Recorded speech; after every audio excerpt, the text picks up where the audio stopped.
দর্শক, ফেরি করে নদী পার হওয়া দিস ইজ মাই ফার্স্ট। ফেরিতে ওঠার ফিলিংসটাই কিন্তু আলাদা। মানে মনে হচ্ছে আমাকে একেবারে নীরব কোন একটা বাহন আমাকে কোন একটা জায়গা থেকে কোন একটা জায়গায় নিয়ে যাচ্ছে, ওরকম একটা ফিলিংস মেক হয়। এক কথায় ভালো লাগার একটা মুহূর্ত এবং খুব সুন্দর দৃশ্যগুলো। তো আজকে আপনাদেরকে দেখাবো কালুরঘাটের এপার থেকে ওই পারে ফেরি দিয়ে যাওয়ার দৃশ্যটা। এই নদীটা আমার যতটুকু মনে হয় কর্ণফুলী নদী, ঠিক আছে, অনেক সুন্দর মাশাআল্লাহ। আশা করছি শুরু থেকে শেষ পর্যন্ত ভিডিওতে দেখবেন, আর দেখলে ফেরি দিয়ে কিভাবে যায়, ফেরিটা কিভাবে চলে, গতিটা কিরকম, সবকিছু দেখতে পাবেন ইনশাআল্লাহ।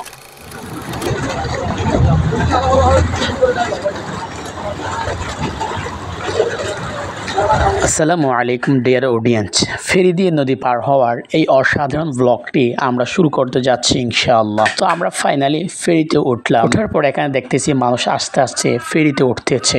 আর আপনারা হয়তো অনেকে জানেন, অর্থাৎ যারা ফেরিতে আগে উঠেছিলেন বা ফেরি দিয়ে নদী পার হয়েছিলেন তাদের হয়তো এক্সপিরিয়েন্স আছে। একটা ফেরি কিন্তু অনেকটা যানবাহন বহন করতে পারে, যেমন আপনার অটো রিক্সা বলেন, মোটর সাইকেল বলেন, তারপর হচ্ছে আপনার সিএনজি বলেন। একটা ফেরি অনেকটা বহন করতে পারে, সেটা হয়তো আপনারা জানেন। চারদিকে ঘুরিয়ে ঘুরিয়ে দেখানোর জন্য চেষ্টা করছি। এই যে আপনারা দেখতে পাচ্ছেন, মাশাআল্লাহ, আমি যতটুকু জানি বা আমার যতটুকু মনে হয়, কালুরঘাট দিয়ে যে নদীটা আসছে ওটা হচ্ছে কর্ণফুলী নদী, ঠিক আছে। বোয়ালখালীর এই পাট থেকে আমরা শহরের ওই পাড়ে যাব ইনশাআল্লাহ। তো আমি সর্বোচ্চ চেষ্টা করব আপনাদেরকে মাঝখানে গিয়েও দেখানোর জন্য, ঠিক আছে।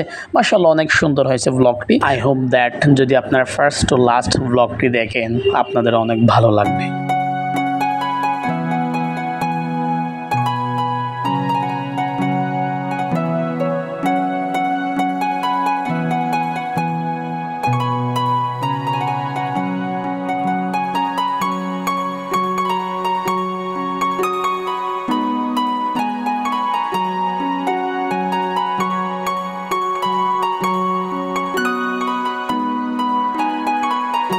আমরা এই পাড় থেকে ঠিক ওই যে আপনারা দেখতে পাচ্ছেন, আমি জুম দিয়ে আপনাদেরকে দেখাচ্ছি, ওই পাড়ে যাব, অর্থাৎ এই ঘাট থেকে আমরা ওই ঘাটেই যাব। দর্শক, আপনারা দেখতে পাচ্ছেন ধীরে ধীরে কিন্তু মানুষ ফেরিতে বেরিয়ে যাচ্ছে, আর ওইদিকে যানবাহনও বেড়ে যাচ্ছে। যেমন এখানে সিএনজি আছে, তারপর হচ্ছে আপনার মোটর সাইকেল আছে, টেম্পো আছে, বেশ কয়েকটা গাড়ি আছে এখানে। এখন আই হোপ দ্যাট এখন স্টার্ট করবে। আলহামদুলিল্লাহ, ফাইনালি ফেরি স্টার্ট করছেন। আমরা এই পাড় থেকে ওই পাড়ে যাবো ইনশাআল্লাহ। যাই হোক দর্শক, বেশি কথা না বলে আমরা নদীর আওয়াজটা কীরকম, তারপর হচ্ছে ফেরির আওয়াজটা কীরকম, মানুষের একটা যে আলাপ আলোচনাটা কীরকম, আমরা একটু দেখে আসি।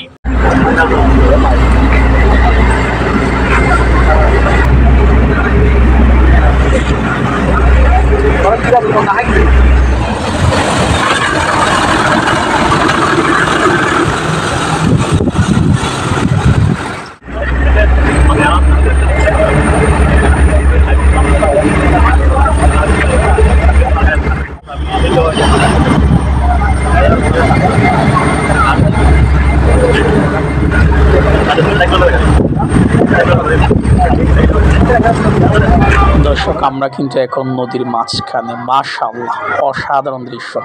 ট্রাস্ট মি, ফেরি দিয়ে নদী পার হওয়ার ফিলিংসটা কিন্তু অন্যরকম। যাই হোক, আমি একেবারেই আপনাদেরকে সামনে দিয়ে দেখানোর জন্য চেষ্টা করছি।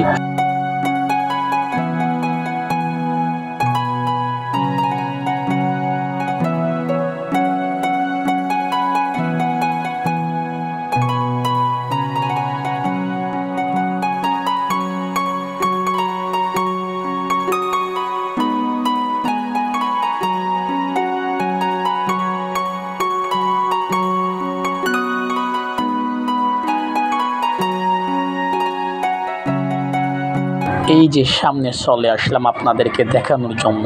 এতক্ষণ আপনাদেরকে দেখাইছি পিছনের দৃশ্যগুলো, এখন আমি সামনে চলে আসছি আপনাদেরকে দেখানোর জন্য। এই যে আপনারা দেখতে পাচ্ছেন, মাশাআল্লাহ, অনেক মানুষ, অনেক গাড়ি, আমি আপনাদেরকে দেখানোর চেষ্টা করছি। এই যে দেখেন, মাশাআল্লাহ, অনেক গাড়ি এখানে। যাই হোক দর্শক, ফাইনালি আমরা প্রায় চলে এসেছি এই পাড়ে, অর্থাৎ এই ঘাটে। সব দিকে নদীটা আর একটু ঘুরিয়ে আপনাদেরকে দেখানোর চেষ্টা করছি। দর্শক দেখেন, মাশাআল্লাহ, কি চমৎকার। মনে হচ্ছে এই নদীতে একদমই এখন নীরবে আছে, আর এই নীরবটা আমাদেরকে বুক করার সুযোগ করে দিচ্ছে। আলহামদুলিল্লাহ, ফাইনালি আমরা এই ঘাটে চলে আসছি। ফেরি থেকে নামার আমি দৃশ্যটা দেখিয়ে আপনাদের থেকে বিদায় নিই। এই যে আপনারা দেখতে পাচ্ছেন গাড়িগুলো কিভাবে চলে যাচ্ছে, মানুষ কেউ আসতেছে, মাশাআল্লাহ, অনেক সুন্দর। তো দর্শক, ফেরি দিয়ে নদী পার হওয়ার ব্লগ ব্লগটি এতটুকু। সবাই ভালো থাকবেন, সুস্থ থাকবেন। দেখা হচ্ছে পরের কোনো ভিডিওতে।